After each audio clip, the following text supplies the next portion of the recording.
Like every American president before him, Donald Trump has sworn to preserve, protect and defend the Constitution of the United States. But his opponents say that he's been doing anything but that since he took office. Instead, they're relying on the same charter to bring him down. As their campaign gathers momentum, Bob Abeshouse has been assessing its chances of success.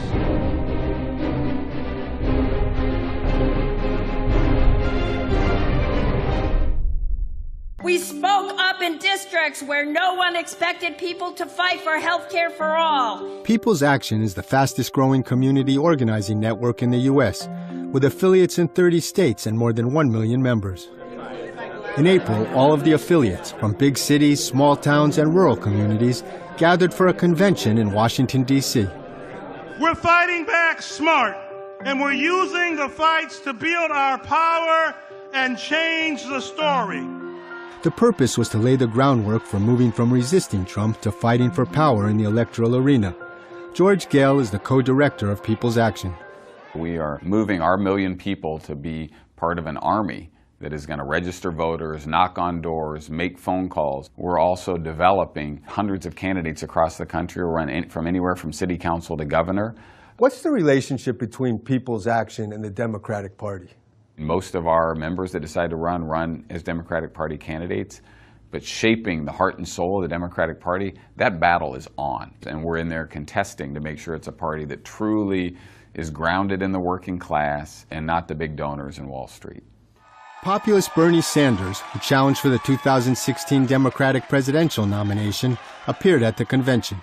At a time when the Republican Party is going after working people and women and low-income people in an unprecedented way, at a time when the Democratic Party is not paying the kind of attention to the needs of workers. You are doing exactly what has to be done. People's Action has been part of strategy discussions at the Democratic National Committee. You're seeing signs of the party leadership at the Senate and House level starting to embrace more of an economic populist agenda. Do you think you can win back the white working class voters that went for Donald Trump? I think a bunch of them. We're actually dramatically increasing our organizing in small town communities throughout the Midwest and Rust Belt right now. Many of the things the Trump administration does are promoted by the Heritage Foundation. And we have a lot of people inside. In April, People's Action stopped by to make their displeasure known. They also headed over to the White House.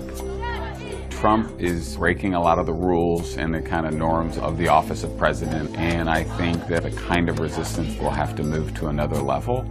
We're going to need to see a wave of civil disobedience like Gandhi or the civil rights movement. And I think it will come out of local communities and local strategies and then take off like wildfire.